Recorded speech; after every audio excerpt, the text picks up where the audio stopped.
In this video, you'll learn how to install and configure Python on Ubuntu 22.04, known as Jammy Jellyfish. Keep watching till the end, and you'll learn how to create a virtual environment that will keep your development environment isolated and consistent so you can package it up and run it wherever you need it. Let's run the command sudo apt update, and you'll need to supply your password.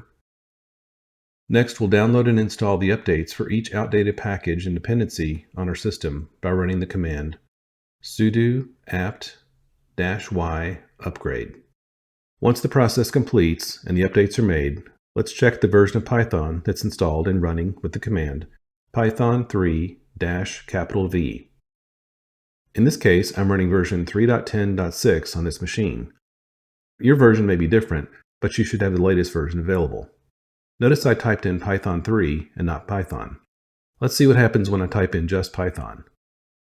In this case, Python's not resolved, and we're prompted to install either Python 3 or to install a convenience package called Python is Python 3, which creates a symbolic link, so typing in Python will invoke Python 3. While you can certainly do that, we'll see a better way to resolve it in just a moment, so hang on. Next up, let's look at the pip command. Pip is used to install and manage packages used in our projects.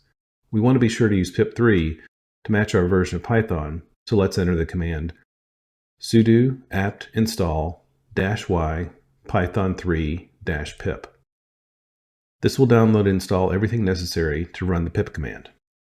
Before we continue though, let's make sure you have a robust development environment by installing a few additional packages by running the command sudo apt install -y build essential, which is a package needed for building software with the C and C++ compiler, which is sometimes needed to build a Python package, libssl-dev, which adds support for OpenSSL, libffi-dev, a library for building a bridge between interpreted and natively compiled code, and finally Python 3-dev, which contains header files, a static library, and development tools for building Python modules, extending the interpreter, or embedding Python in applications. Now that that's done, let's look at virtual environments. With Python virtual environments, you can have an isolated space on your server for Python projects, which ensures each project has its own set of dependencies without causing any disruptions to the others. Virtual environments provide greater control over Python projects and how different versions of packages are handled. This is especially important when working with third-party packages.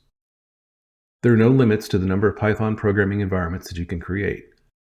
An environment is basically a directory or folder on your server with a few scripts inside that make it function as an environment. While there are a few different ways to achieve a programming environment in Python, we use the venv module here, which is part of the standard Python 3 library. Let's install our virtual environment by running the following sudo apt install -y python 3-venv. With this installed, you're ready to create environments. Once the command finishes, let's create a new directory where we'll store our environments. We'll run the command make dir py-projects to create a new directory.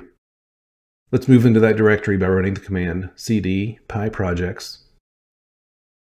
Once we're in the directory where the environments will be stored, we can create our first environment by running the command python 3-m venv datamodel_env. Here we use Python to run the virtual environment module, which creates a new directory called datamodel_env that contains some directories and files. If we run the ls command on that directory, we can see what was created. Proper use of these files will ensure your project stays isolated from the server and other project work being done on the server. It's good practice to do this to ensure your project has access to the particular packages it needs. Let's recall earlier when we ran Python 3-v and Python-v. Running Python didn't work and we got suggestions for other commands we could install. Now let's enable our environment by sourcing the activate command like this: source datamodel_env /bin/activate. Our command prompt is now prefixed with the name of the environment we're working in our case here, datamodel_env. The prefix lets us know which environment is currently active, meaning that when we create programs here, they will use only the particular environment settings and packages. Now let's try running Python 3 and Python again. If we run either one, they both work. Once our environment is active, we no longer need to specify Python 3. Similarly, pip3 and pip both work and refer to the same command as well. Now let's install one of the most widely used Python packages for data analysis called NumPy. Let's run the command pip3 install numpy, and now let's use it interactively. We'll type in the command python3, which starts up the Python interpreter and allows us to type in commands and instantly see the output interactively. First, let's enter the command from numpy import random. Import will bring in the entire code library.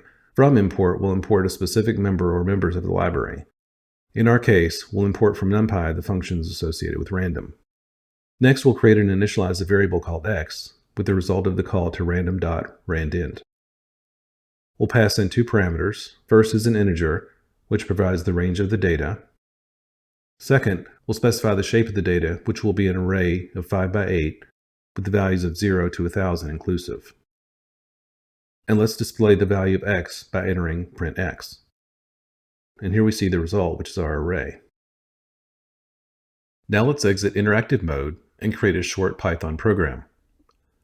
We'll enter vi hello.py.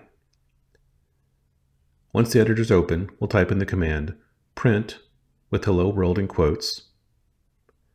Now let's save that file, and let's run the command by typing in python3 hello.py. And we get our result. The message hello world is printed on the screen. Okay, that does it.